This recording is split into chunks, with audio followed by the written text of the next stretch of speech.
Bom dia para você, que a presença poderosa, amorosa do Espírito Santo de Deus inunde de graça, inunde você com a glória dele, o ambiente onde você está seja inundado com a glória do Senhor, que a paz e a prosperidade do Senhor Jesus inunde a sua vida, que você sinta a presença do Espírito Santo, que sinta o amor do Deus Pai que consola, que cura, que nutre, que você possa hoje, em nome do Senhor Jesus, provar e ver como o Senhor é bom, porque Ele é bom e as suas misericórdias duram para sempre. Nós glorificamos, bendizemos, exaltamos o Senhor, agradecemos por este dia. Hoje é dia 28 de abril e o que eu profetizo na sua vida é uma paz sobrenatural. Você sinta a paz e equilíbrio na sua mente e nas suas emoções, que você possa ser ministrado pelo Espírito Santo de Deus através desta mensagem hoje. Não deixe de compartilhar com alguém, de praticar a generosidade. Vamos levar o amor do Senhor Jesus para todos os cantos da terra, para todas as pessoas que necessitam. O mundo precisa de amor, a terra precisa do toque do Espírito Santo, a terra necessita da glória de Deus. Amém? Mateus 5:5. O título da nossa mensagem é Mansidão não é fraqueza. Quantas vezes você já ouviu falar da palavra mansidão de uma forma distorcida? Por exemplo, o homem, quando querem dizer que o homem é um covarde, distorcem a palavra mansidão e dizem que ele é um manso. E isso não é mal nenhum, você ser manso no sentido verdadeiro da palavra. O sentido verdadeiro da palavra manso é uma qualidade, uma característica poderosa em Deus. É uma qualidade, uma característica poderosa em Deus. Olha o que diz aqui em Mateus 5:5. Diz: bem-aventurados os mansos, porque eles herdarão a terra. Então, se você quer viver coisas poderosas e sobrenaturais em Deus, você quer herdar a terra, aquela terra que mana leite e mel, que Deus prometeu ao seu povo, aquela terra de paz, de prosperidade, você tem que ser manso, você tem que ser mansa.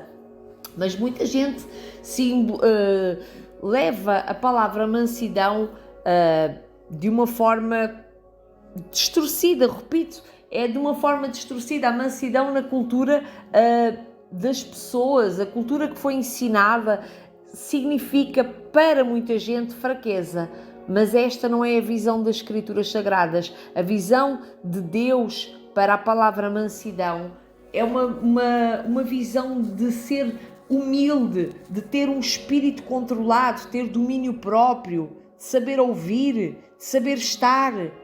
Não tem a ver com fraqueza, tem a ver com força. Então, um cavalo selvagem que foi domado, ele nunca deixou de ser forte. Ele nunca deixou de ser forte. E você, se for manso, você nunca vai deixar de ter força. Mas você vai saber administrar as suas emoções. O cavalo que foi domado não deixou de ser forte, mas ele tornou-se útil para o homem. Jesus era manso, mas nem com esforço da imaginação. Ele era fraco. Jesus era o próprio Deus. Jesus era manso e humilde. Jesus disse: aprendei de mim que sou manso e humilde de coração. Manso e humilde de coração. Então isso é uma característica do Senhor Jesus, à qual nós também nós temos que aprender e temos que nos adaptar.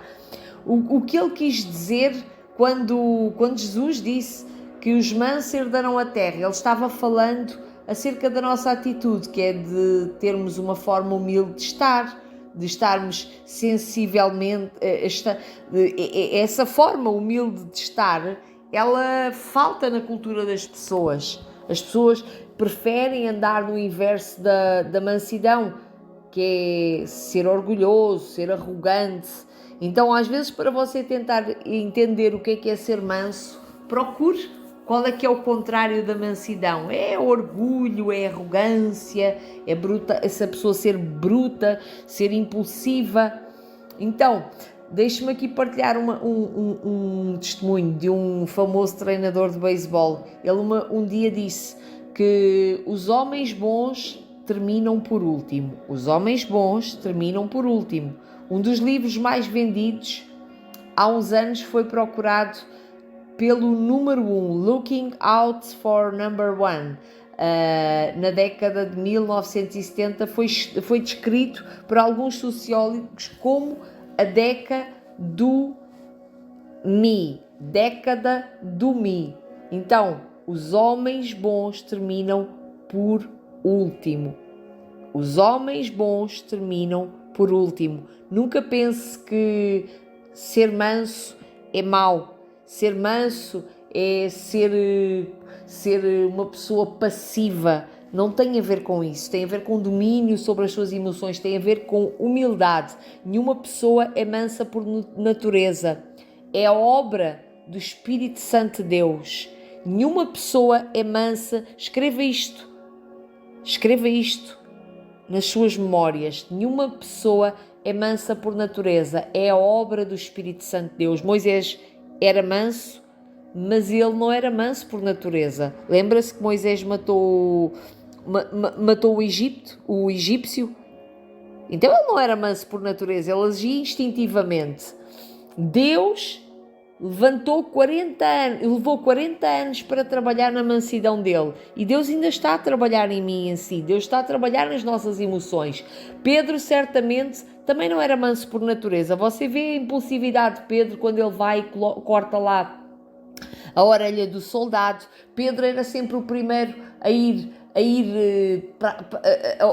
para defender Jesus, mas chegava ali um ponto, às vezes travava, como foi naquela situação de quando ele disse, Senhor, eu não te vou largar nunca, mas quando Jesus disse que ele iria negá-lo 3 vezes, ele negou, entende? Mas ele era impulsivo nas suas respostas, era impulsivo, mas Deus trabalhou na mansidão dele, e Deus quer trabalhar na minha mansidão, Ele quer trabalhar na sua mansidão. Ele era impetuoso, Pedro era impetuoso, dizia e fazia a primeira coisa que vinha à sua mente. Então tem a ver com isto, ser uma pessoa... A falta de mansidão às vezes tem a ver com aquela impulsividade, com a impetuosidade, não é? Dizendo tudo aquilo às vezes que vem à nossa cabeça. Isso é o inverso da mansidão. Porque às vezes tudo aquilo que você diz na sua cabeça, que vem à sua cabeça, não quer dizer que você vai cumprir. Assim como Pedro. E depois as pessoas às vezes dizem assim, porque são... Dizem até que são procrastinadoras e no fundo não são procrastinadoras, são pessoas às vezes que até se comprometeram internamente a fazer certas e determinadas coisas devido à impulsividade, devido à impetuosidade, ao querer dar respostas rápidas, não usando a mansidão, humildade e pensar primeiramente... pensar primeiramente, orar primeiramente, meditar primeiramente nas Escrituras Sagradas, se aquilo realmente é uma direção de Deus ou se é a nossa emoção, a nossa impulsividade que nos está a conduzir, entende? Então, o importante é que Deus sempre transforma aqueles que se dispõem a andar na sua presença. Antes da sua conversão, Paulo também não era manso. O trabalho dele era perseguir os cristãos. Contudo, Paulo escreveu à igreja da Galácia: o fruto do Espírito é benignidade, bondade, mansidão. Então, é a nossa natureza humana. E ali também Pedro, depois da ressurreição de Jesus, ele ficou manso. Então há um tempo que Deus depois nos transforma à sua imagem e semelhança, que é ter este caráter, este fruto do Espírito. Isto é fruto que agrada a Deus. É nós realmente andarmos no Espírito e sermos mansos. Então a nossa natureza humana é ser orgulhoso e não manso. Só o Espírito Santo de Deus tem o poder de transformar as nossas vidas através da experiência do novo nascimento. É necessário nascermos de novo e fazermos de novo à imagem de Cristo, à imagem e semelhança dele. Nosso exemplo de que tipo de... Que é o nosso exemplo, Cristo é o nosso exemplo, que é um tipo de mansidão que agrada a Deus. Por isso ele disse: aprendam de mim que sou manso e humilde de coração. Então vamos seguir Jesus, vamos ser humildes, vamos ser mansos para herdarmos a terra. Amém? Posso orar por si? Paizinho querido, eu te agradeço, Pai. Obrigado por lidar com a mansidão em nós, Senhor, na nossa vida, Senhor. Pai, em vez da cólera, que nós merecemos, nós recebemos o Teu amor. Em vez de punição, nós recebemos a Tua graça. Em vez de destruição, nós recebemos salvação. Senhor, ajuda-nos a sermos gratos por isso, a sermos mansos, a confiarmos no Senhor todo o nosso coração e não nos estribarmos no próprio entendimento. Ajuda-nos a ser gentis, ajuda-nos a ser mansos e humildes também, para que nós reflitamos ao mundo a Tua glória e as Tuas. Que nós reflitamos, Senhor, para o mundo as qualidades de Jesus, que andemos no Espírito, em nome do Senhor Jesus. Obrigado, Pai.